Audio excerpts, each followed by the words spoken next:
Good morning and welcome to News Check on this chilly Wednesday morning. I hope you're having a fruitful day. Well, it's time to kind of check off what is happening around you, and for the next 2 hours or so, we'll be endeavoring to make sure that you are updated on the latest happening wherever you are. My name is Ben Troy Njue, and today we will be discussing the COVID-19 effects on education, and not just on education, on special needs education. I will be hosting one of the unionists here, but before then, let's have a sneak peek of what my colleagues are preparing for you today.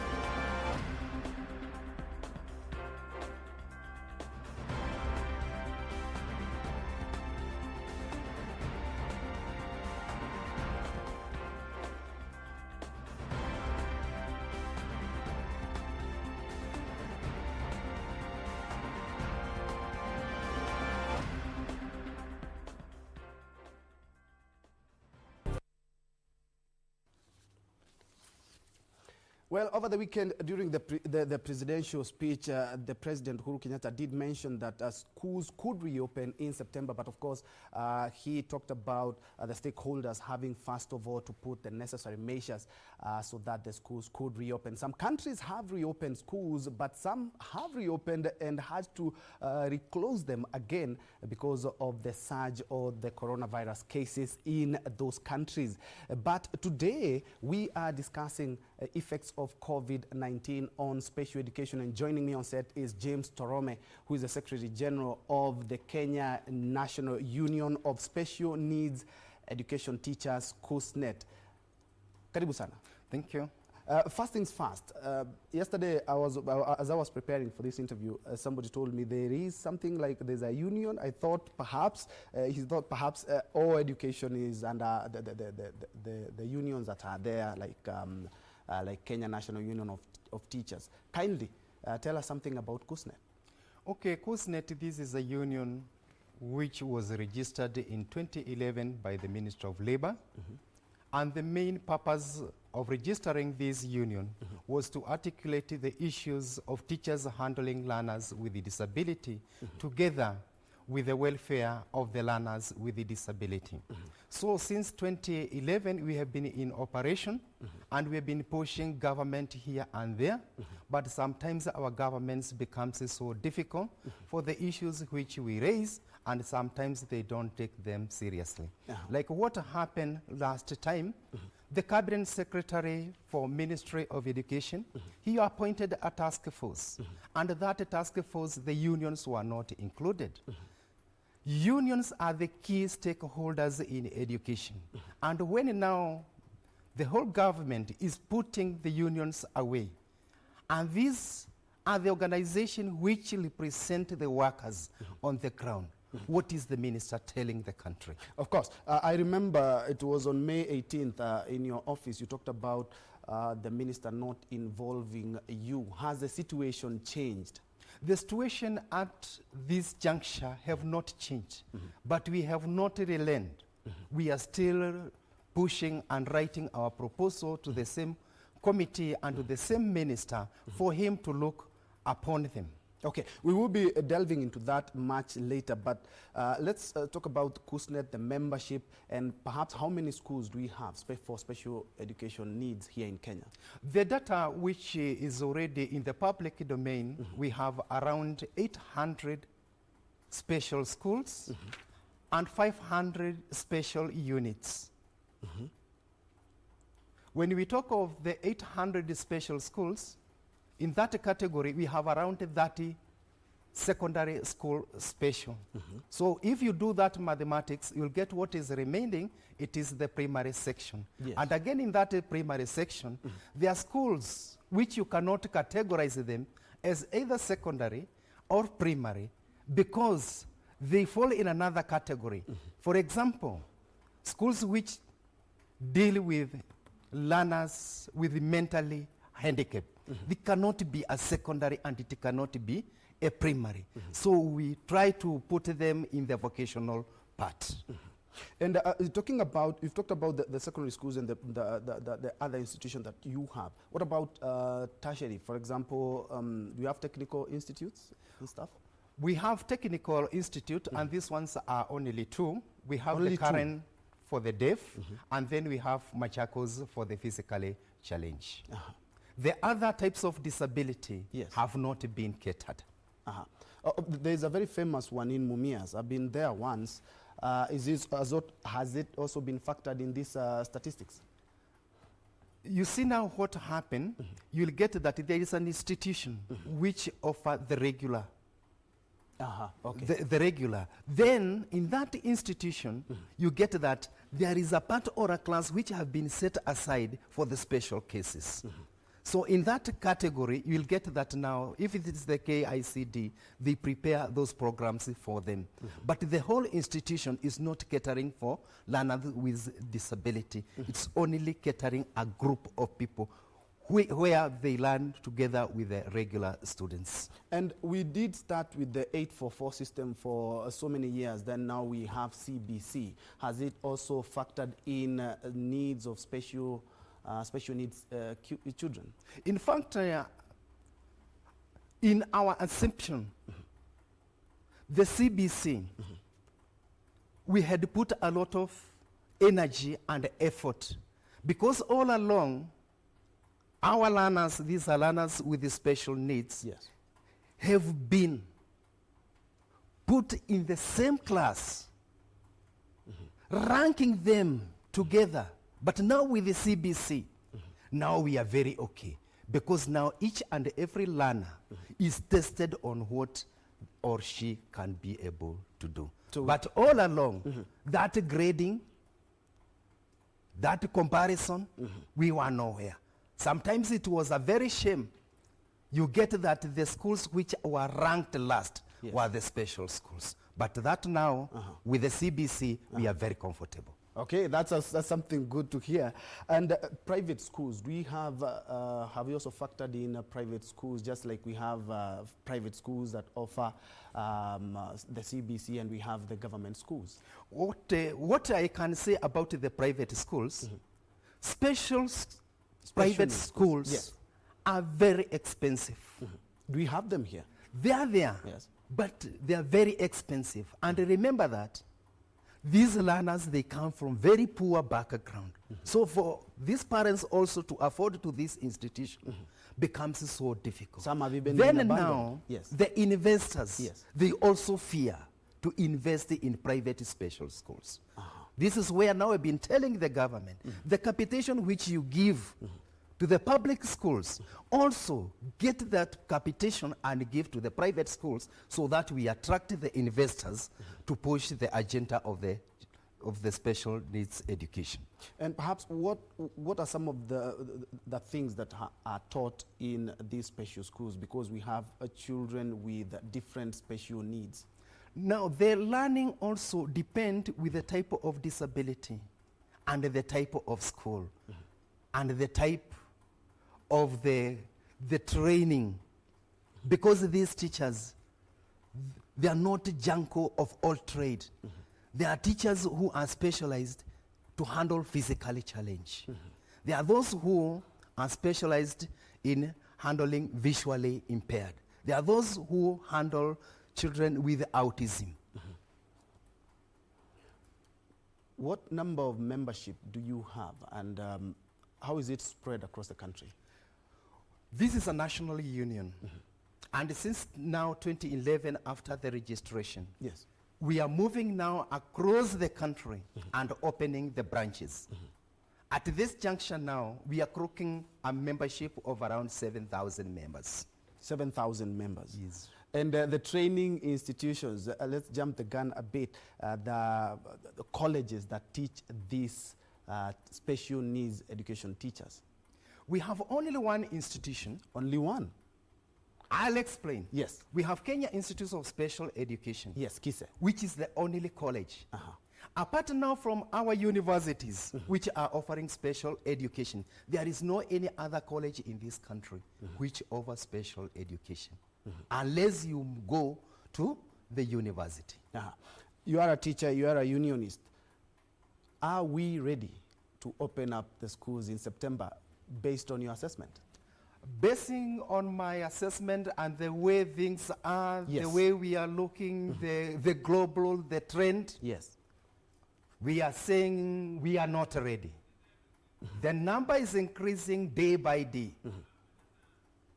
When we come now to special education, from the Ministry of Health, we understand this disease is spread by contact. Yes.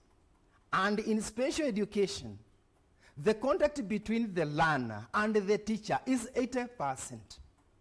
Mark you, these learners also, they have other conditions which we have been dealing with them. Now there is another condition which is deadly. So this country, the issue of opening the schools, we see we are not ready. And perhaps, and you've talked about 80% contact. That is definitely really a big chunk of the time that the children will be with the teachers themselves. Another big challenge perhaps will come for these special needs education students when it comes to perhaps even exams. Before Right even we move to the exam, Yes, because we have a national let exam us at the end of address the issue Yes. of contact. Yes. I've said the contact between the teacher and the learner is around 80%. As any teacher, one part they are teachers, the other part they are nurses. Yes. Carry the child in class, carry the child, assist to the toilet. Working environment, the table and the ground, the teacher must be there. So contact is around 80%. And we are told the disease is spread through contact. So we are seeing there is something missing somewhere. These schools, the way things are, we are not seeing any possibility of opening especially the special schools. You did lament that the Minister for Education, Professor George Magoha, actually did not involve you, and especially being a key stakeholder in the education sector. What exactly would you bring to the table given an opportunity? And especially when it touches on special education needs kids. If I meet with the minister today, first of all, for the SNE teachers to go back to those institutions, there must be a booth. These teachers must be provided with the protective gears. Without protective gears, and now where these children already they are in their homes, we don't know what is happening there. When these children will be brought back to school, they must be tested. These teachers must also be tested. But they must be provided with protective gears for them to be able to handle those learners. And perhaps to start with one teacher, her name is Beatrice, and she's talking about, of course, the financial aspect is carrying all the challenges now, including for private schools teachers, and talking about other challenges, workload, working hours, and inadequate resources. All these are the issues which are surrounding SNE. The government capitation for the regular, it is 1,100 and something. But for special, it is 2,000. When you go to a bookshop to buy a single exercise book, and now here is not an exercise book, it's the braille paper. You'll get that braille paper. One is costing 900. Just and one? Yes.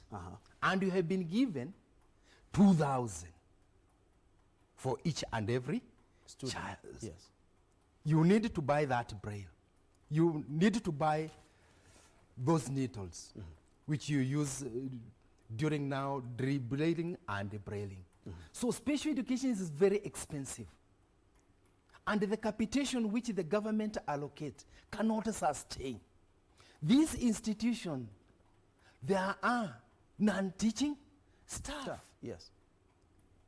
What the government is providing, it's not enough.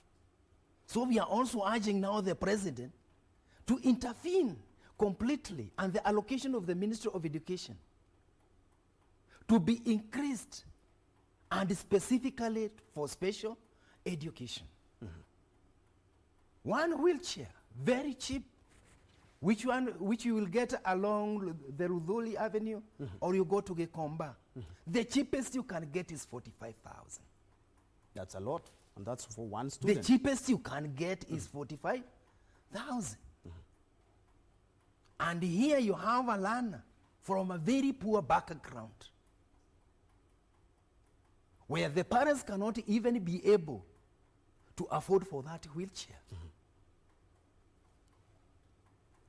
The apparatus which are used in this special institution also are very expensive. And sometimes, that's why these parents, they even hide these children. Yes, actually others are abandoned, right? Others are abandoned, they are taken to children's home. Nobody care about them. And still on resources, how would you rate the government when it comes to schools that offer special education?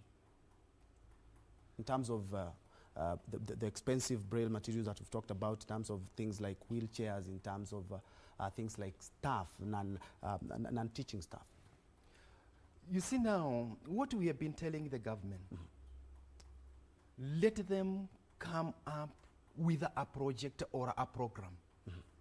Where now, if it is the purchase of this material, let the government take that responsibility. Let them take the data from the county level.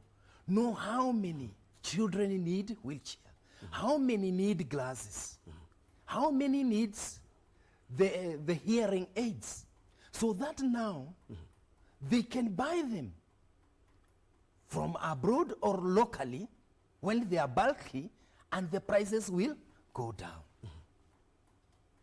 You've talked about taking data, and I believe the Kenya National Bureau of Statistics during the last year census did pick out people living with disabilities, and especially the children. Perhaps that can help?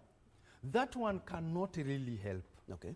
Because the statistic which Kenya Bureau of Statistics take, they take the number of grown-up versus the number of children.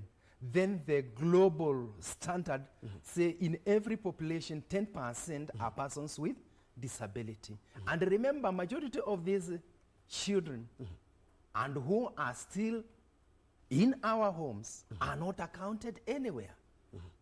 So to get that data from the Kenya Bureau of Statistics, yes, we may be missing the point. Let the ministry in charge collaborate with Kenya Bureau of Standard, and they go to the ground using the provincial administration. Yes. And then they come up with the real data. But the way they use the data from the Kenya Bureau of Standard, yes, we are seeing something is missing. And because also another challenge is because some, as you said earlier, some parents do hide children with special needs, right? Yes. Okay, the data that you've talked about not being conclusive, what about the distribution of these schools? The distribution of this school, remember majority of these special schools, most were started by the missionary. Okay. And some were started by the churches. So the ones which the government have initiated, there are not many. So if an area, they were not advantaged maybe to have the missionary and set up those schools there. That's why now it is a burden now again to the parents to transport these children kilometers and kilometers to where special schools are. And this is what now we are telling the government, and what we have been telling the government. In every sub-county in this republic, we should have a complex special school which can handle all types of disability within one area. And the government did insist that looking at the calendar, the examination calendar, we have to have our national exams this year. Of course, there are mitigating factors that have to be put into place. But looking at countries like Japan, Denmark, Germany, and China are some of the countries that were worst hit by the coronavirus, and some have resulted into reopening schools. Let's just look at the exam. Would you advise the government, at least if we are not going to have our kids back in school, at least we have the standard 8 and perhaps the Form 4 and of course the special education needs students who are sitting for their final exams? Now, in that point, the truth be told, Yes. and I'm not here to support the government or the minister concerned. Is it better we release our children to go and do exam, then we start transporting coffins? We wait until the Ministry of Health advise accordingly. Exam is not so important than the health of our children. Let our children stay home as long as it will take until we are sure that everything is okay. And prior to opening these institutions, the government did say that some schools have been used as quarantine facilities, and some education stakeholders had talked about actually tormenting the kids mentally, because some of these facilities were being used as COVID-19 quarantine facilities. Using the facility, it's not bad. It's not wrong, because this facility belongs to the Kenyans. Indeed, that's true. And because of this pandemic, the government saw it was very important for them to use this facility to secure the life of many Kenyans. But before we go back now to this institution, we must also be assured that everything is in order. Because we cannot say now children are going to go back in September, well, we know very well these and these schools were used as isolation facility. Yes. It will stigmatize, and things will not move well. So you still maintain that for now, let's not think about anything education, right? We have the digital. Yes. Other than that, talking about going back to school. You know, learning is not a must for people to be in a learning institution. Yes. The government is providing e-learning. It is also now the responsibility of our parents and the other leaders. We come up with other modality, because the key thing here, we are told, physical contact, social distance. If we can be able to conduct this learning and having the social distance without the physical contact, well and good. Why come closer and in the evening you're in Kenyatta? Okay, still on e-learning that you've just mentioned, you've talked about special needs education students. They need a lot of contact. Don't you think this will pose a big challenge, the e-learning for kids with special needs? In fact, that is where now everything lies. The e-learning which is going on, the physically challenged learner can be able to follow through the radio or the TV or any other gadget. But now here we have a learner with mentally challenged. Yes. That's what I have said. If these schools are going to be open, or another institution is going to be looked upon, first the teacher must be provided with protective gear, and the institution must be the institution must be adapted to fit that environment. Let them take their detergents, let them take their water, let them take the booths. Then that time they can work and also have a standby emergency from the Ministry of Health. Because the teacher now and the nurse or the doctor, they have now to cooperate. But just saying an SNE teacher in a class of mentally challenged, the children who they don't know Monday or Friday, sometimes even they forget where the toilet is. Sometimes they even forget even to put on back their clothes. Yes. And now you are telling us, without protective gear, without the booth, without the testing, and the standby ambulance, we go back there. It's not possible. Speaking of resources, before we look at the non-teaching staff, because I'm quite sure they also have something to say, especially now when the COVID-19 has really hit many countries. The non-teaching staff, the equipment that you talked about, the government having has not been giving enough for the special education. Do you have any other people who can support or who support what you're doing right now? This is the time now we need the non-governmental organization to come up and support the effort of the government. All along, some NGOs have been putting some effort, but this is the right time. They come up and join hand with the government, and we assist. We see how SNE education now can move after the COVID-19. Okay. The non-teaching staff, right now, I'm quite sure a lot of them are in a dire situation. What has the union done? Because I'm quite sure a lot of staff, the non-teaching staff, rely on the money that is pumped into these institutions. In that question, the non-teaching staff, who are equally important. They are equally important. Yes. But the non-teaching staff, they belong to Kudehia. Okay, that is. And the Ministry of Education, out of that allocation, they have been catering. But the parents also, they carry a bigger burden of paying these non-teaching staff. These non-teaching staff, they are workers, but these are under the Kodehia. That is Kenya Domestic Hotel and Allied Workers Union. That is the best place where their issues can be addressed. And okay, for the caregivers, I'll assume we also, other than the non-teaching staff, we have other caregivers in these institutions. We have had training for nurses and all those guys who are on the front line on the fight against COVID-19. Do you believe they should also be included when it comes to training on how they are supposed to be handling students? Because I'm quite sure at the end of the day, we still will have to reopen schools. That's what we are saying. Yes.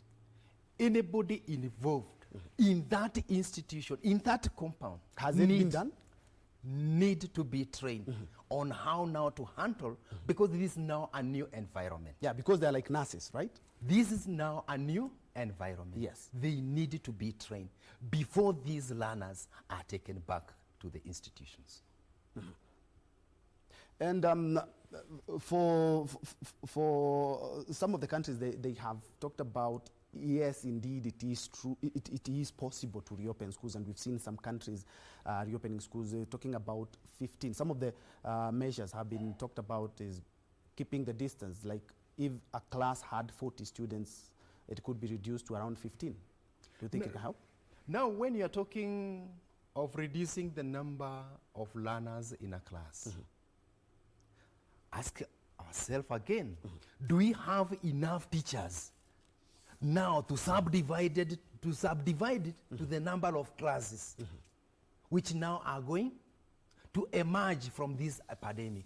If you had a class of 45, divide by 5, so it means you need another 9 classes.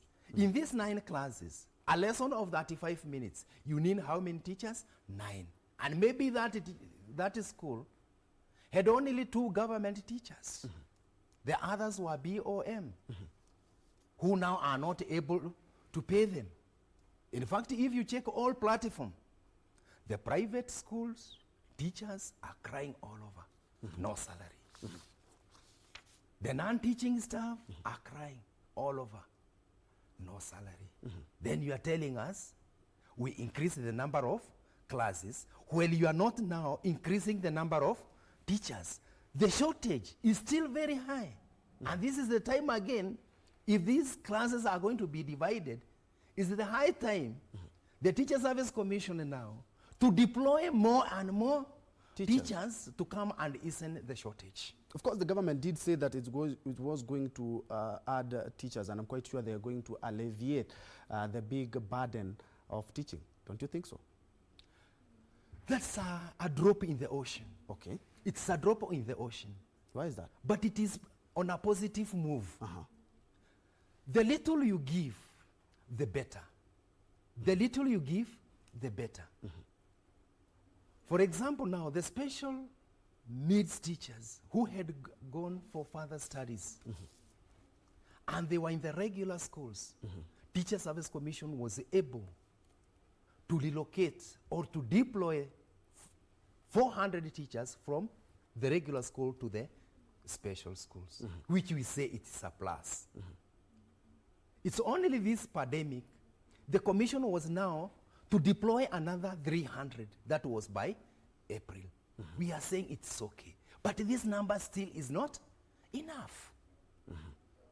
So the commission now have also now to key in the Minister of Finance and the parliamentary committee in charge of finance and education. Yes. To adjust the budget of education. And especially for special education schools, and right? for special education, we say, like now we are seeing they are talking of 266 billion allocated to TSC. We want a specific boundary. How much is going to special education? Yes. We don't want that umbrella. You talk of primary, secondary, then you say others. Yes. We want a boundary to know where we are. Yeah. And still on that boundary you're talking about, we've seen NAT and KUPPET fighting for teachers' rights. How has KUSNET been championing for special education needs teachers? This is what we would like to tell the general public or all workers. Yes. That unions should not be viewed as a financial soldier. There are so many things outside the government and inside the government which the union push for. Like now, we were able to push for the SNE policy, which was launched by His Excellency the President of Republic of Kenya in Vika School for the Blind. Yes. As KUSNET, we participated in Keremi Mweria Task Force in the alignment of the school fees guideline, where we were able to put our efforts and energy towards what this learner is supposed to pay, what this parent is supposed to pay, what the government is supposed to pay. So what we are telling workers, don't view a union as only a financial institution to fight for finance, but the policies and other things And you resources. don't mind. Yes, yes, yes. The only thing you mind is when the union is talking of house allowance, medical allowance, traveling allowance. With the policy will be developed by the government, and that policy, it is bad. It is the worker is going to affect. So we champion policies and we also champion for resources. And secondly, yes. all constitution of any registered trade union, the work of a trade union is to advise the government. And that's what we do. We advise. We don't implement, we advise. It's upon them, they either take it or leave it. But that's the plain truth. Okay. You are watching News Check, and today we are hosting James Torome, who is the Secretary General of the Kenya Union of Special Needs Education Teachers. Of course, you did remember that during the President's speech, he talked about possible reopening of schools in September. What are some of the modalities? And when it comes to special needs education schools, what should be factored in? Indeed, we are taking a short, quick break. Keep them coming at Ben Troy Njue, at KBC Channel 1. Remember, we are live on Facebook, on Twitter, and on YouTube.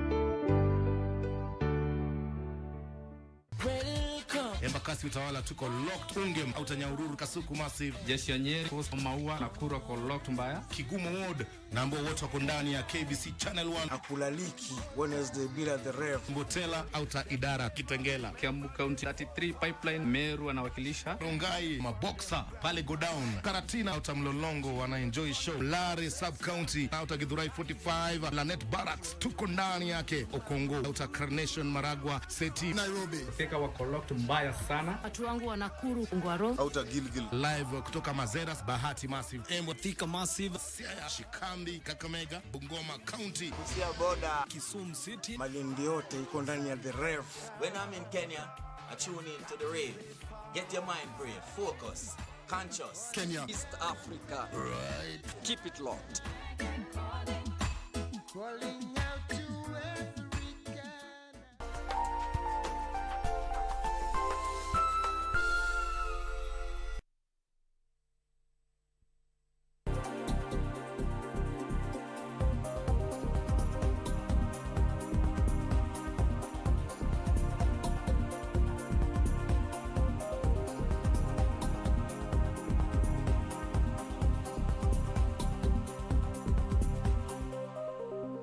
Welcome back. This is a news check, and as I had alluded earlier, we are discussing COVID-19 and its effect on education, and more specifically on special education. And I have James Torome, who is the Secretary General of KUSNET, the Kenya Union of Special Needs Education Teachers. Just a quick one, as we were taking a break, somebody is asking, I asked my guest whether special needs course is marketable. I really want to go to KISE, but I fear it might take long getting a job in special needs schools since there are few schools. That is Betty from Kariobangi. Okay, what I'll advise that person from wherever, you've said from? Kariobangi. From Kariobangi. He's a teacher, actually. Special education, Yes. for you to train in special education, it's not a must for you to be in a class teaching. You can go to KISE or any other institution offering special education, and there are different courses. You can join the judiciary, you can join the traffic department. Yes. All the media houses in Kenya, under the screen there you see somebody signing the sign Indeed, language. Yeah, we actually have one on screen right now. So the course itself is marketable, and it's not a must for you to go to a school. To teach. Uh-huh. You can go to other fields. Perpetua is talking about exams are not important, but kids will be dragged behind. How will they go to the next level come next year? And of course, somebody else is asking about colleges and universities for special education. But first of all, talking about being dragged. But I'm quite sure you answered half of that question. You talked about, no, we don't need to take our kids to school when this thing is real. We don't want to take them to school and then come back with them when they're sick. Okay, by the time the president gave that directive, already there are some area of coverage of a syllabus which was already covered. If people will resume from where they stopped, they will start from there. So there is no need of hurry. There is no need of to be disparate. Mahali waliwachia, watachukulia pale. Are you talking as a unionist or as a parent? Or both. I'm also a parent. I have children and they are at home. Yes. And I cannot allow them to go to a school when I have not ascertained that their safety is 100%. I understand your situation. Somebody yesterday was talking about when the CES will say that we've had like 3,000 tests and negative. That is when you take his kids to school. But still on the same, the universities and colleges that she's asking about. He's also talking about e-learning is not available for everyone, especially in remote areas, especially for special kids. These are the challenges which we have, and we have to learn to go with some of the challenges which we are facing. Yes. We understand or we know some part of this country, there is no energy. Yes. That is electricity or any other source of power. Even those gadgets we are talking of, in some areas, these gadgets are not available. But what do we do? Do we keep waiting them until the time they will get electricity so that we move to e-learning? It is the responsibility now of those leaders from those regions to make sure that these people are able to access to power so that now they can move with the country the same direction. The university and tertiary that is asking about, how well are they spread here in the country? Because from your numbers and statistics is that the special needs school need to be increased, resources need to be increased. We're talking about 800 in a population of almost 50 million Kenyans. Yes, the institutions are so few. Especially the tertiary ones. Especially the Colleges, tertiary ones. universities. But you see now, after these students, they complete Form 4, or they complete now Standard 8, some of them, they move now to the village polytechnics, which are not taking care of the special education. That's where the gap is. So the Department of Vocational and Training, this is the area now they are supposed to come up very clear. We have talked of learner with mentally challenge. Cannot proceed. This is a vocation, but very basic. Why don't they now advance to this technical institution?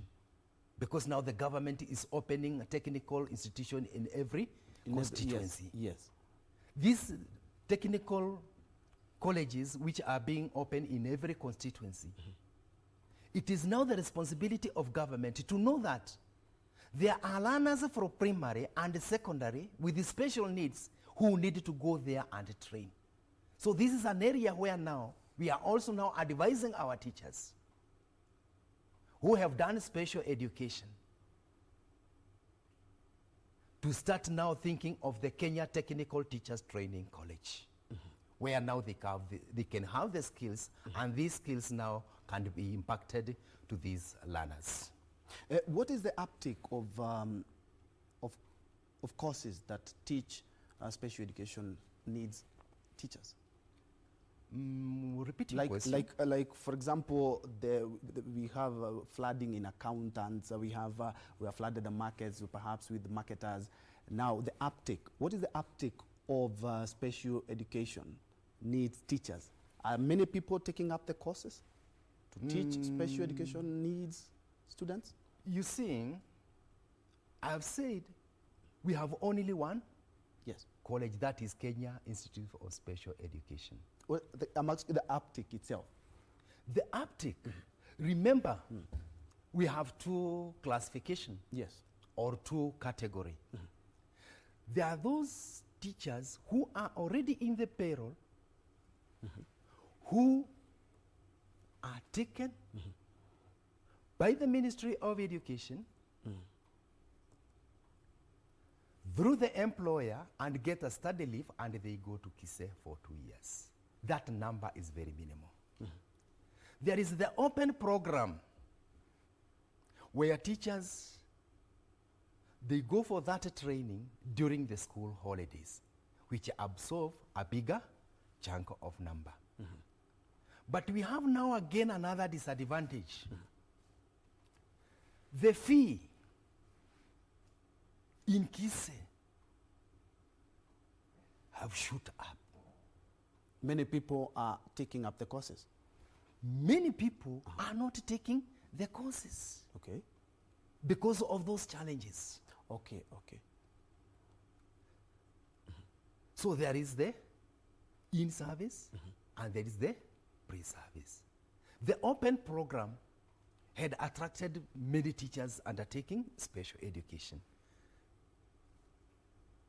But now, the fee which these teachers are supposed to pay is also going up. It is now the responsibility of the government for these teachers to go for this training, because we cannot say that we'll never have these children with special needs. We'll be getting them. And we don't have the manpower. It is the ministry now to relook the school fees or the college fee which is paid in KISE. so that now it can attract more teachers to join it. And also the universities which are offering special education, they should also lower their fee. These have even forced most of the teachers, they are moving to Kampala University to take the same course, Because which they are saying it is more cheaper than training in Kenya. And still on the same, do we have universities that have perhaps a branch to teach this special education? Yes, like Kenyatta University, they offer. Then we have Egerton and several. Okay. The government did start a very ambitious program of having technical institute in every constituency, as you have alluded. Would you actually recommend that we also have a special school in every constituency? We have around over 300 constituencies. To go back to my opening remarks, yes. I said we have already been pushing the government to have a complex special school in every sub-county, which can handle physically challenged, visually, deaf, blind, and other categories of special needs. So we have been pushing.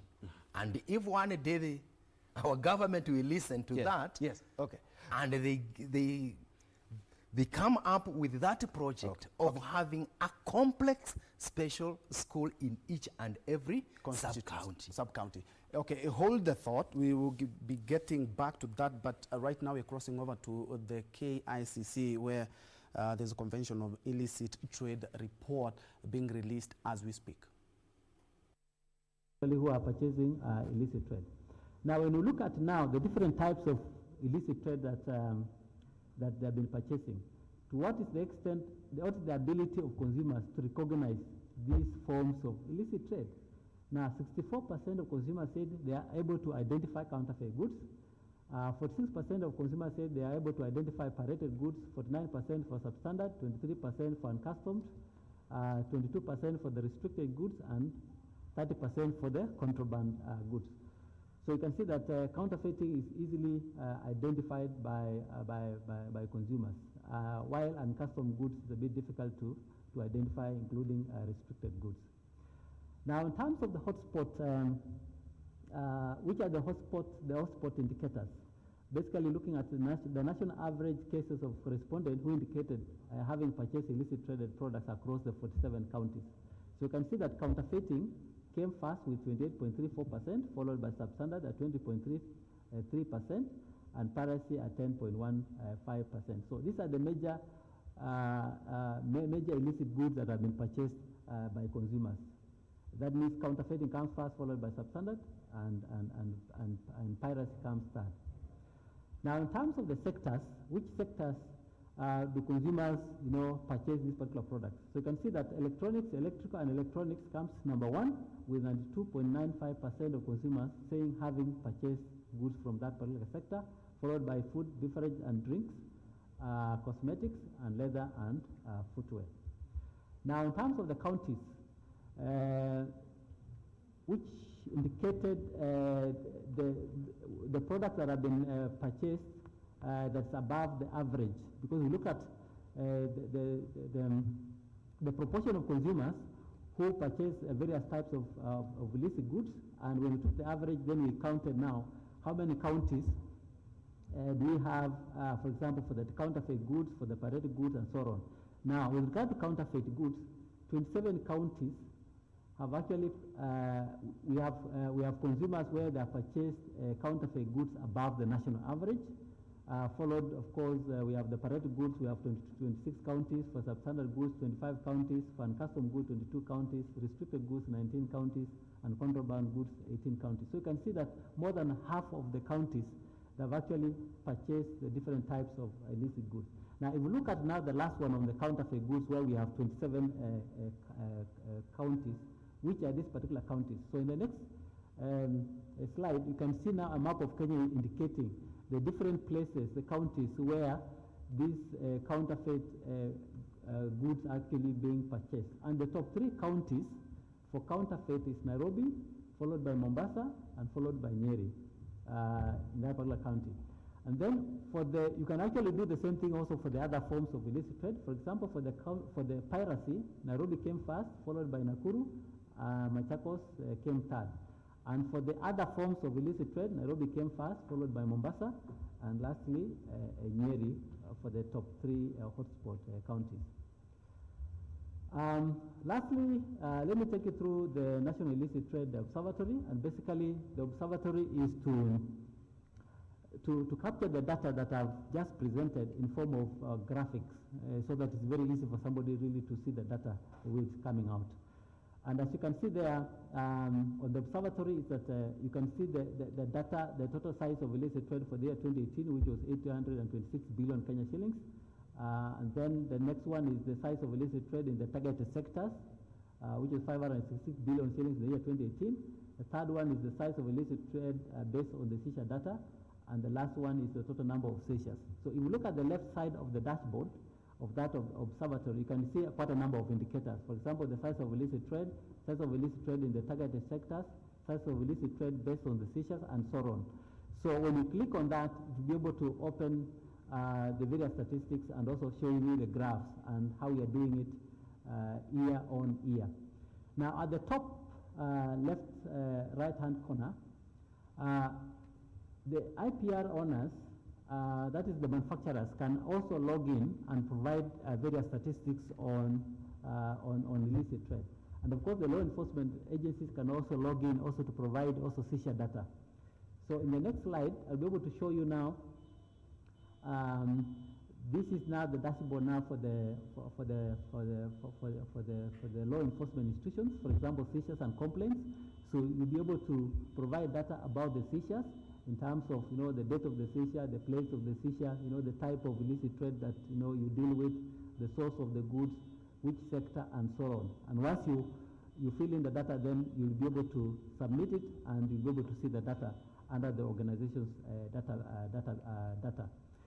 You can also do the same thing also for the complaints. If you receive the complaints, then you can enter the data into that structure, and you'll be able to see the complaints.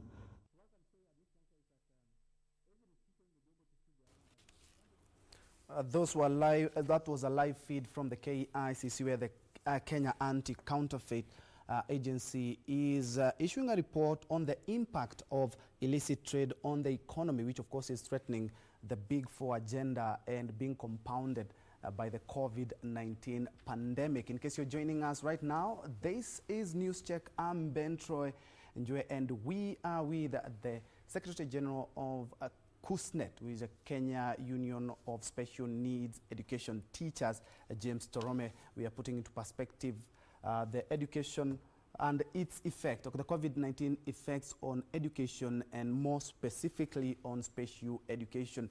Before the short break, and actually during the short break, you're talking about how the president is really helping and is championing the education of special needs children. Kindly highlight on that.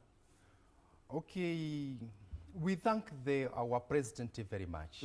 He have shown heart of these learners. He moves from one school to the other, and we see him donating buses. He's the one who initiated and he launched the SNE policy in person. The only problem now we are facing, the cabinet secretary, Ministry of Education. Yes. The same policy which the president launched. To date, the technical committee have never been formed. Really? Yes. From the national to the county level. And if those committees were formulated from the same policy now, the issue of SNE now could be very small. So we are urging now the cabinet secretary for the Ministry of Education to move as fast as possible. As he's saying that he's reopening the schools, let him have in place the committee as it is framed in that policy, from national to the county level. Without those committees, how is the SNE education going to move on? And I'm urging the president again and again, move across the country to these special schools and see with your eyes. Yes. I saw him when he was in Thika. The problems teachers, the parents, and the learners, they undergo. The president, the same policy you launched in Thika, to date, not technical committee. Ongea na waziri wako. So you're saying the problem is on the implementation of these policies? The implementation. The policy is there. The Education Act is there. Just to formulate the committee. And that committee will be the technical team to push the agenda. If the committee is not there, then how do you start? Yes. Or where do we start? Hii maneno yake ya kusukuma kila mtu, sometimes cannot work. Okay, and still on, you've talked about more resources need to be allocated, and especially to special education schools. We have the budget being read tomorrow, and of course a big chunk of the money will go to the education sector. What more would you want to be factored in that budget, and more specifically on the education of special needs? Because already now the budget have been drafted. Okay, perhaps to begin with, the budget that special needs schools or even institutions that are given, is it part of the is it different from the other budget that is actually given by the ministries? The budget which will be read tomorrow, yes, they'll just say 20 billion, 30 billion, Ministry of Education. Okay. Then from there, the departmental allocations. But now we are saying the proposals are there. We have the EAC. This is the Education Assessment Resource Center. This is the backbone of special education across this country.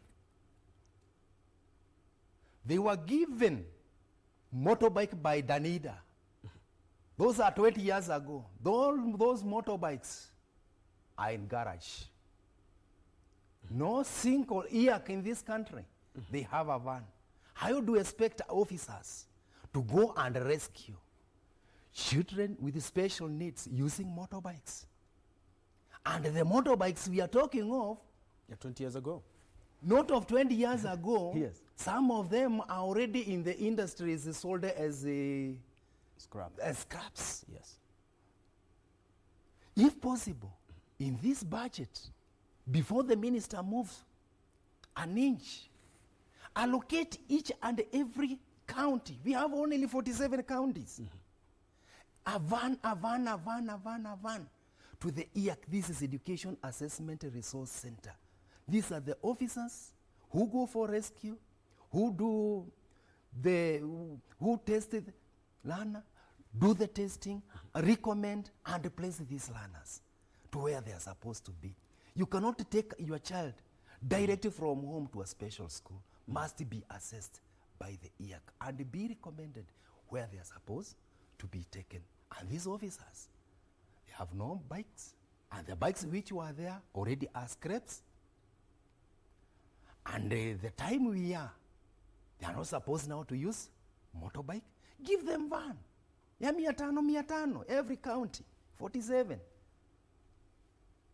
And things will be okay. Okay, and perhaps to make things even more okay, do you think that the legislation perhaps should be changed? Like with we have the Education Committee of the Senate and of the National Assembly. Should they actually rectify all these injustices so that all the special needs schools and kids have adequate resources? Okay, what we can tell now our leaders in the Senate and the National Assembly. Yes. Instead of coming in the union to fight the union, come with ideas to build the union. And here you'll not come to build the union. You will bring your ideas, we'll bring out our ideas, we put them together, and we wage the way forward. So that we advise you now in the Senate, what are the problems we are facing in special education?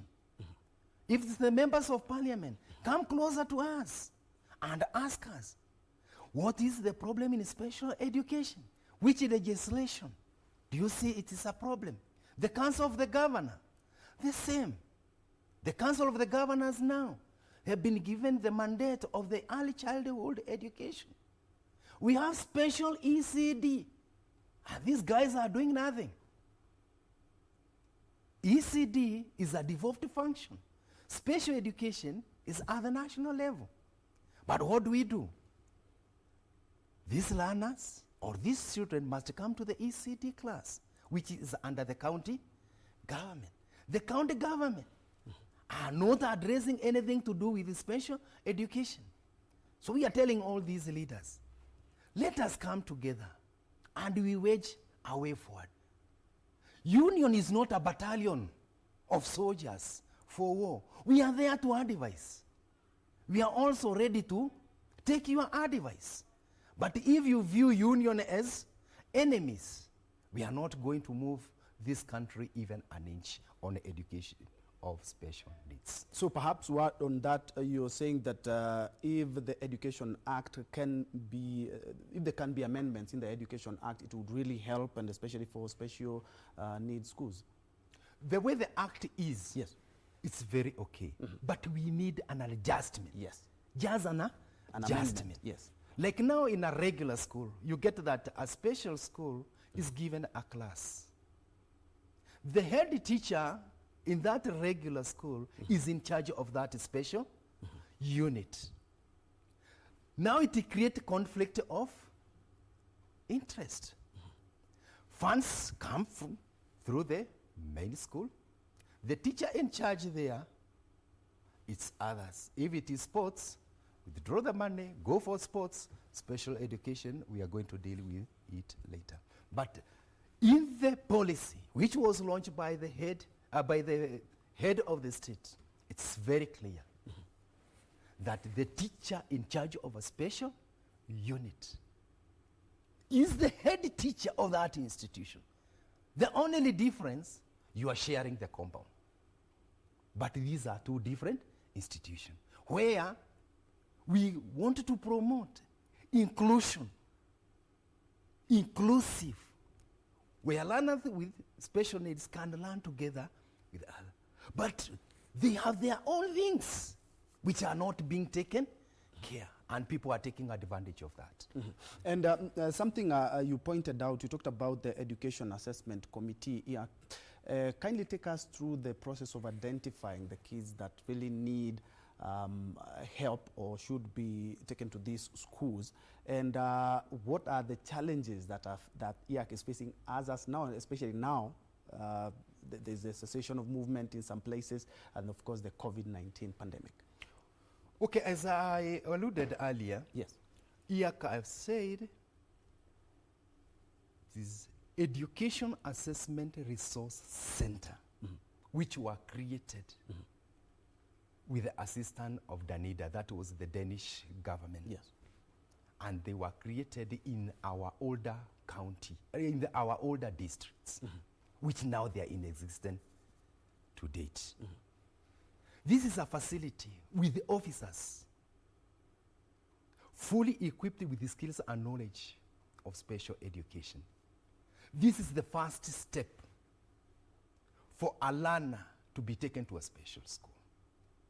And if this institution is not funded, and not even being funded, some of them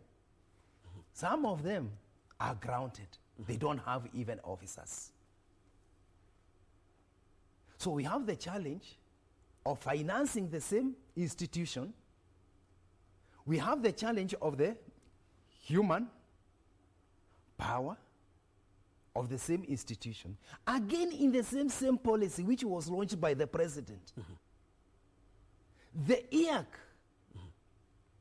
have been mandated by the same policy to have a committee. And that committee, again, up to date, they have never been constituted. So the whole problem is implementation. The policies, the documentation which we have, they are very okay. But so the officers for implementation, that's where we are getting the problem. So how are you identifying this, the kids that really need special treatment and education? The key area is to finance. Two, to have the manpower. And one key manpower here is the teacher. We must have enough teacher. In fact, the ratio in Kenya, or the accepted ratio Yes. for the different category of learners with disability. They are so different. If it is visually impaired, it's 1:1. But you get a teacher teaching a class of children with visually impaired, teaching even 20 or 30, and the accepted ratio is 1:1. For mentally challenged, it's supposed to handle 15 or less than 15. But you get a teacher handling a class of 30. That's more than twice the number. Children with mentally challenge. So the key is finance, 2, the manpower, teacher, and the non-teaching staff. Then we have the demarcation again. If you are in SNE, you are in SNE. Like now, some our officers, we are very sorry to say, you have been taken to IAC. Your work is to go and identify, go and rescue. But now you have turned yourself, now you are an education officer, now you are an inspector, moving across the whole sub-county. And your work is to go, identify, using the social worker and the local administration. Identify, go to a school, talk with the teachers in the regular schools. What are the problems here? How many children have you identified? But now these people now, again they have turned now, they are senior, they are junior, they are senior, they are junior officers.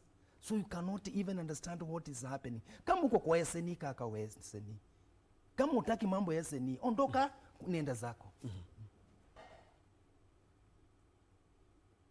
And perhaps still on that, identifying the kids that really need special education, what is the current situation now? Because you've talked about there are no resources. So how are you identifying the children that need special education, or you have to physically, they have to physically come there and enroll as students? You see now the mega allowance, which is there, you will be able maybe to reach one area, which maybe it's near from your center. But in case information comes that there is a learner maybe 200 kilometers or 50 kilometers away, it's not possible for that officer maybe even to reach there. Also advocacy, it's needed. Advocacy is needed. Most of these children are still at home. And still on, on the same note, some parents are not even ignorant. They don't know whether even these schools for these children exist. So education advocacy is required to all stakeholders in education, from the parents, political leader, the provincial administration, the NGO, the churches. Advocacy is key. Actually, that was my next question. Other than identifying the children that need special education so that they may be enrolled in these schools, we are also facing another challenge of their parents who hide actually any child they have that needs either special education or even who has special needs. These parents, they don't hide these children out of their knowledge. Okay. The moment somebody gets a child with a disability, goes to depression, denial. Before this parent accept the reality that I have a child with a disability, is in denial, segregation, stigmatization. So it is us to move closer to these people, accept them, advise them, advocacy, and tell them, don't keep the child at home. There is a fit school for this learner. Because he's staying maybe with this child without knowing that there is an institution where he can take this child and this child, through the process of that learning, become a better person in this republic. And there's also another bigger challenge where we have parents who genuinely cannot be able to take these children to special education. And of course, they are helped by churches and taken to these schools. Now these kids are at home where, of course, when they are in school, they have better a chance at being nursed and be at education, but right now they are at home. Is it a bigger challenge, especially to parents? It's a very, very bigger challenge. Remember, from the word go, the majority of these children, they come from the poor background. Yes. And when they are in school, sometimes it's a relief to these parents where they can move out, either it is manual job, whether it is their shamba, whether it is in their business. At the end of the day, they get something to come back home with it to nurture the other children which they are taking care of. So the situation, the way it is, these parents, now they have a bigger burden. They have a bigger burden. And we have been advising them that they are supposed now to move to the National Council for Persons with Disability, and these children are registered, so that now they can get the government allocation. But if they hide them, they are not taking them to this government institution for them to be known that they exist. Even when the data comes out for those allocations, these parents are not catered for. At least you did mention that policy problem is actually taking a big chunk when it comes to the education of these kids.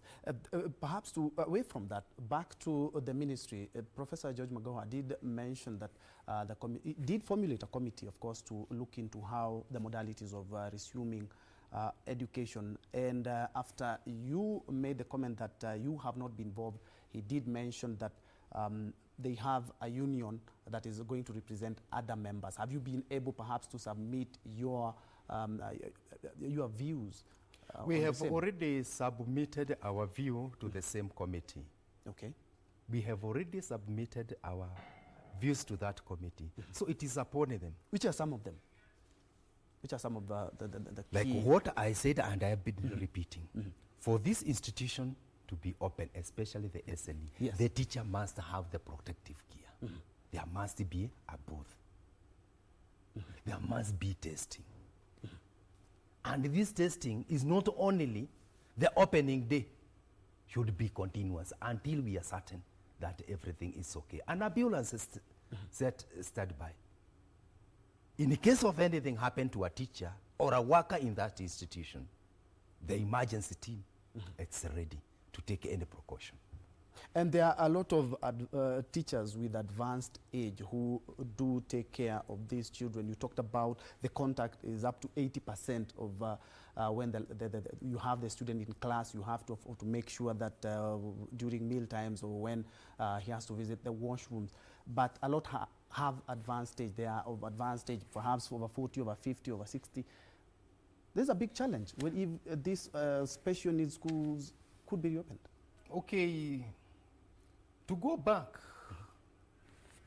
during the delocalization of teachers by the Teacher Service Commission, where they were taking teachers from one part to the other part, I advanced the Teacher Service Commission not to transfer a teacher with special needs. Teachers above 50 years, don't transfer them. Let them retire within the stations where they are. There was no need to transfer a teacher who is remaining with 2 years to go.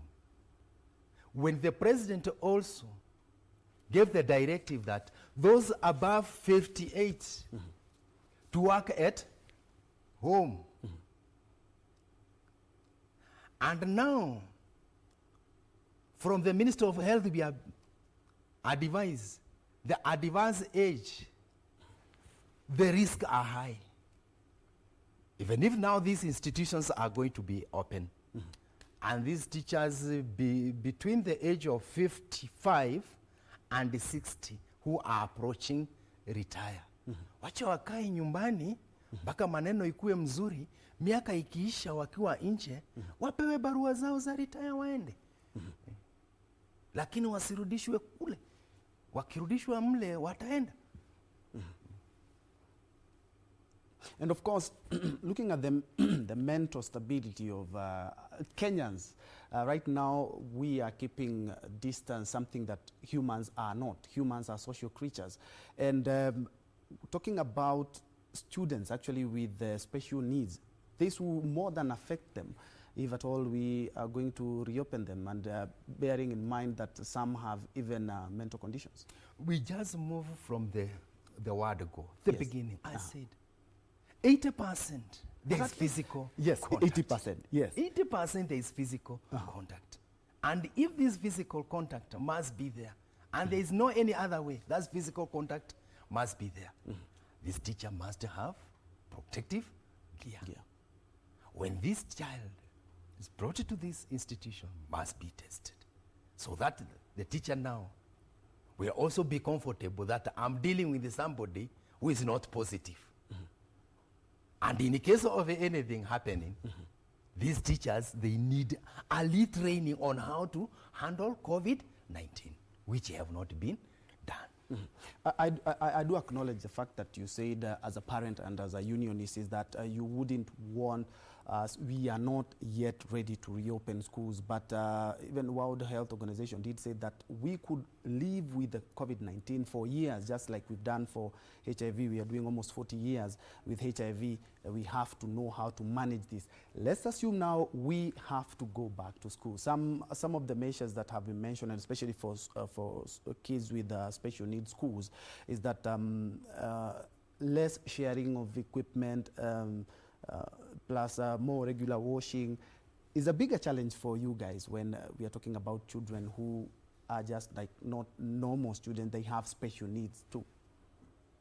And this is where now we let's assume now we have to go back to school. Now this is where now we get the distinct. And the distinct is,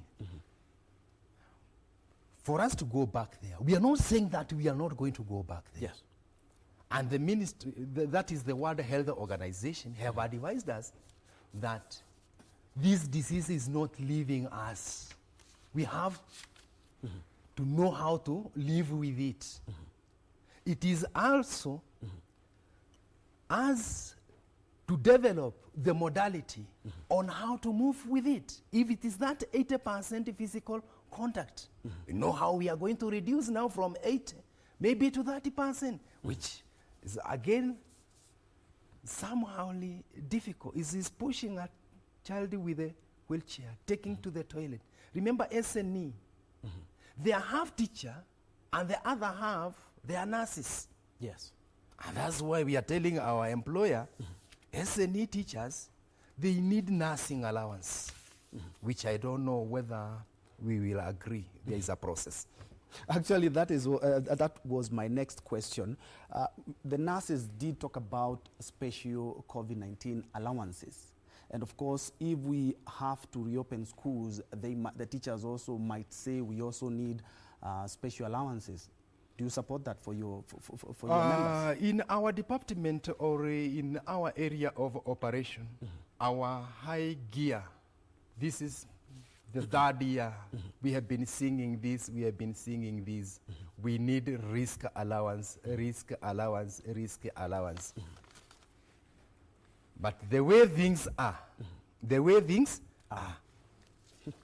after this COVID-19, yes, our employer is ready to give it in the new CBA to come very soon. Have you discussed that? Because it might that's just might be the, flash. the nurses one, because we did expect. That's a flash. Yes. We have been talking of risk allowance before COVID. Okay. And how did it go? And now because of COVID, we have now to put more energy in that one item, risk allowance. We have been talking of risk allowance. Now COVID have come. We don't know any other disease which will come, but we are not praying God that no any other disease will come. We fight with COVID-19, but the risk allowance we have been talking all along, we are on that track following. Majaliwa yake Mwenyezi Mungu, inaonekana iko mahali tu. As you said, it's a flash. Perhaps it's something you're keeping for your members to surprise them. But foreign funding, we've seen so many institutions that rely on foreign funding to run, and especially for special needs education. And How has the things been? Because a lot of things have just been affected by the COVID-19. Are we still getting some partners, some churches still chipping in, some organizations chipping in at this moment of the COVID-19? At this juncture, I cannot on the static say that the donors have stopped supporting this institution. But I think because of this pandemic, the moment it's over, I think these donors, the NGOs, I think this is the time now they will come in full force to come and fill the gap. And you feel from what they have done, including churches and individuals, is that help enough? Still a lot has to be done because It's you talk about resources for the government. It's a positive. Yes. It's a positive. Whatever you do little, it's positive. Even what you are doing today, it's a positive for the information which you are making majority of the Kenyans, wherever they are, to get that information. Any positive, we welcome it. Any negative, we dismiss it. And you did talk about earlier on political interference. Politics is also playing part in many unions. Is it also playing out in KUSNET? In fact, since the time we were registered, that is 2011, yes, 2012, 2013, 2014, 2015, 2016, 2017, 2018, 2019, 2020, we have never come across such a scenario like the one which was last week in Senate. A full member of parliament, senator, standing on the floor and saying the union is not registered. KUSNET. And up to date we are saying, from parliament to the office of the registrar Milimani is a walking distance. The first thing he could have done is to move to the registrar, find out whether that union is registered or not. Telling the public that we are deducting money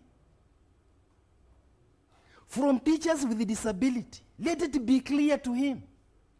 The union belongs to teachers teaching children with disability, not teachers with disability. That is peddling a lot of lies. When he said that he have conducted a research in this country, where did he conduct his research? I trained in 1994 in Migori Teachers Training College. He could still walk to Teacher Service Commission and ask my file whether I'm a teacher. In a national television, on the floor of Senate, saying the purport Secretary General of a union which is not registered, deducting the money for teachers with disability. Yes, we advocate for teachers with disability. But the full mandate of the union, as it was registered, it is for teachers teaching learners in special schools. Yes. So he is misguided. And we are asking Francis Atwoli, up to date, take the same senator to Tomboya Labour College for 2 weeks for him to understand the issues of labor. If he don't understand the issue of labor, let him move away. Okay. Tough sentiments from KUSNET Secretary General James Torome, who is our guest today. We are discussing COVID-19 and its effects on education, and more specifically on special education. We are taking a quick short break, but we will be right back.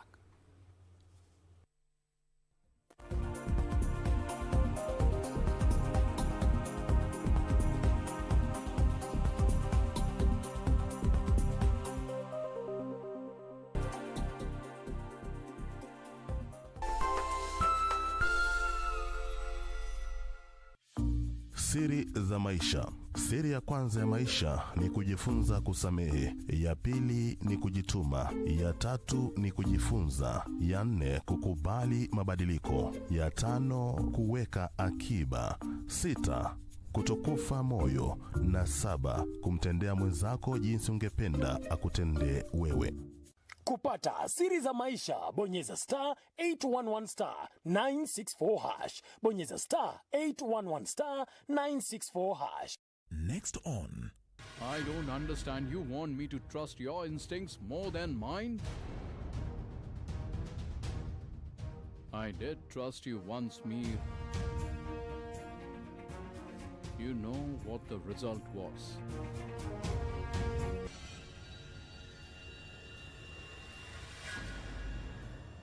What are you doing here?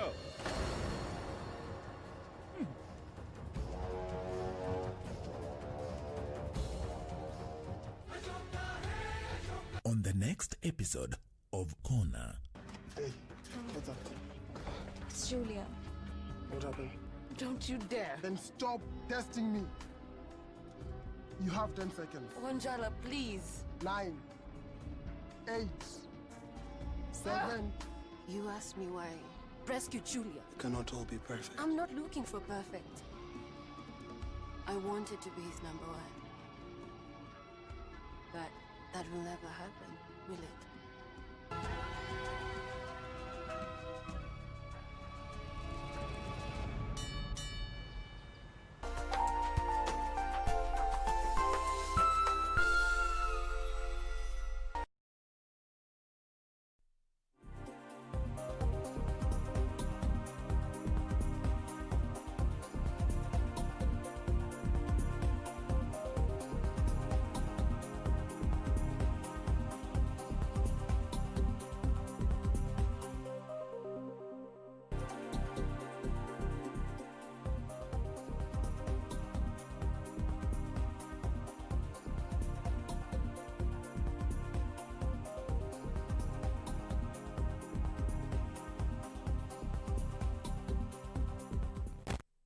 Welcome back. This is News Check in case you're joining us right now, and today we're discussing matters COVID-19 and its impact on education, and more specifically on special education. And James Torome, who is the Secretary General of the Kenya Union of Special Needs Education Teachers, and he has been shedding light on actually some of the challenges that they are facing, and they have been facing for quite a while, and of course policy has been one of them. Bwana Some, karibu tena. And let's now focus on the teachers. We talked about digital learning for students. Of course, that's a big challenge, and especially for children with special needs who are at home with parents who are not trained on special needs. Let's talk about the teachers themselves. Okay, as we are talking about technology, and the teachers being the face of the society, we should embrace technology, but we should not misuse technology.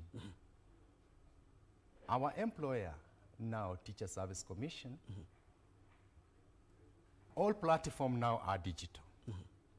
Teachers now are accessing their pay slips online. If a teacher today wants to get a loan from a bank, he uses technology. Issue of the manual paper, that one, it's gone. But let us not misuse this technology. Don't leave your password in cyber. You move across the country, you'll get a chart of TSC numbers of teachers and password. So other things are happening, and the same teachers are complaining that somebody is interfering with their pay slips. So technology is very important, and you should also take care when you are using the technology. Nowadays, even to see those teachers of 1970s lining up in KCB with the green, blue, white jerrycan of paraffin, it's no longer there. In your rural area, you access your money through the phone, withdraw, go to a M-Pesa, and do your budgets. And still on digital learning, somebody here says some parents are afraid that their kids might fall in the hands of mistreating teachers or non-teaching staff. How do you make sure that you get the right caregivers for these kids? That is the main responsibility of a parent, especially this period. Yeah, and because this especially this kids, period before we know where to move. Let parents take care of their children. Let them not leave them loiter from one street to the other street. We are talking of the same technology. As a union, have you ever received any complaints that perhaps the kids with special needs have been abused? You see, some are private and confidential, you cannot say on a national television, but we receive those cases and we refer them to where they're supposed to be. Okay. Kenya Institute of Curriculum Development did, of course, come up with the digital learning that we are seeing on television, on radio. What could be done, perhaps, to at least reach, if not all, a section of special needs kids in terms of curriculum? It is sensitization. Sensitization is very important. And workshops and seminars. You cannot sit in KICD saying that the programs are going on and you are not using other platforms to inform the public that these programs are going on. Yes. You'll get somebody, yes, I have a television set in the house, but you don't know whether education station exists.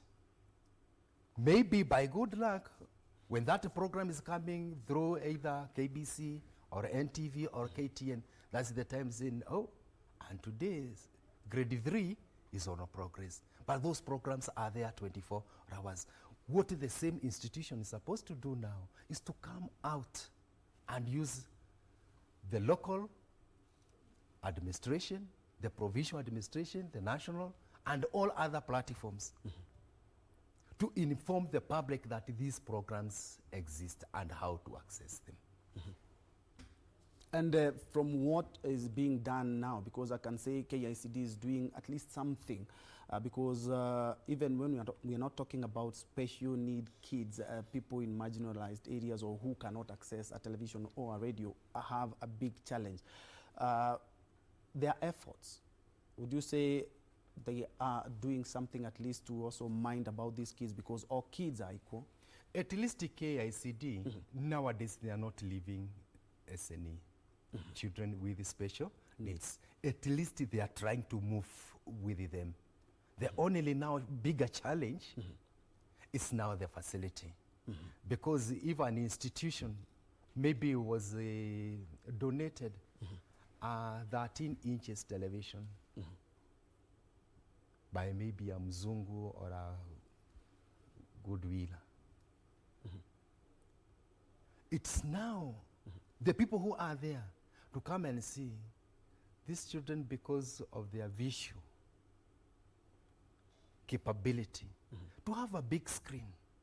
Technology is advancing. Move out of now the television set and go now for the satellite and the projectors, which now these children can be able to see. They will not struggle.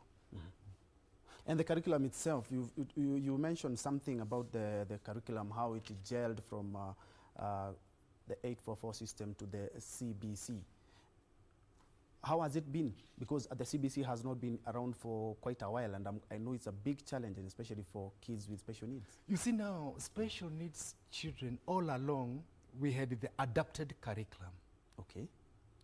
And that more or less like a special curriculum the that you adapted had. curriculum, it is the normal curriculum, but this one is changed a little bit to fit this learner with the special needs. But now when it comes to testing and grading, that's where we had a problem. Okay. Why is that? That's where we had a problem. Testing and grading. Testing and grading. Because if a regular learner can be able to write 1 to 10 within a period of 5 minutes, and this learner can take even 2 days to comprehend 1, 2, 3, up to 10. This one can take even a week. And then at the end of the year, all what this learner have struggled to do, you are subjecting him or her with the regular learners. That's where we have been having dispute. But for now, we don't have dispute. This learner can be able to write 1 for 1 month. We have no problem with that.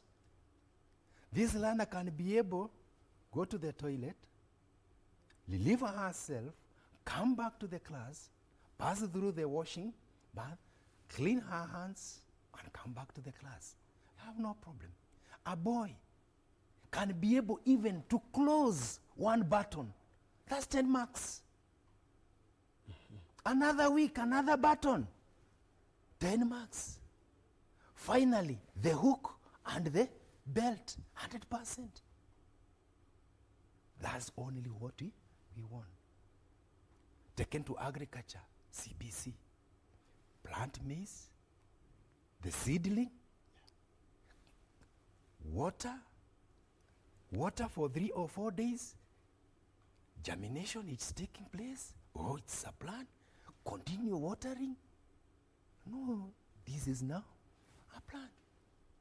But the others, just tell them, kwa mbegu, weka maji, kwenda ngoja siku 3. Those ones will understand. These one will not understand. To make a routine every day. To deal with the autism, they keep consistent within one area. If today you invite a child with autism and sit on this chair, tomorrow you bring that child here, will not sit on that chair, will insist on this chair. But these children are so good in technical work. Kimpatia woodwork, piga randa, anapiga mpaka sasa ile utamwambia asimame mbao inaisha. So they are so good in technical. Kimpeleka wiring, red ni red, black ni black, green ni green. Cannot mix those wires. Ever. Wow, they are definitely gifted, and I can attest to that because even America Got Talent last year was won by a boy who was blind and also was dealing with autism. As we wind up, kindly, as a parent, as a unionist, and of course as a former teacher, what can you say are some of the things that we should all do as parents, as stakeholders, and even as the ministry before we open up schools, if we are gonna open up the schools this year? Kindly. Yes, finally, one, teachers must be provided with the protective gear, testing, standby machinery of the Ministry of Health, Teacher Service Commission, deploy more special needs teachers across the country. All leaders, wherever they are, let us bring all our minds, put all our effort, and make sure that we have at least one complex special school in every sub-county in this country. Just like the vocational and training centers. Yes. Indeed. Thank you so much for joining us. We have been talking about the effects of COVID-19 on special education, and as I can see, my colleague who will be handling Tamrini will be on set anytime now. Thank you so much for watching. I'm Ben Troy Njue. Susan Thuku has been our sign language interpreter. And of course, for as the Secretary General James Terome has talked about, is that the special education training can take you many places. We have our very own Susan Thuku, and of course you have seen that we have also Byron Abuli, we also have Lensa Odingo, who also have studied the special education. So opportunities are there, so grab them. Thank you so much, and goodbye.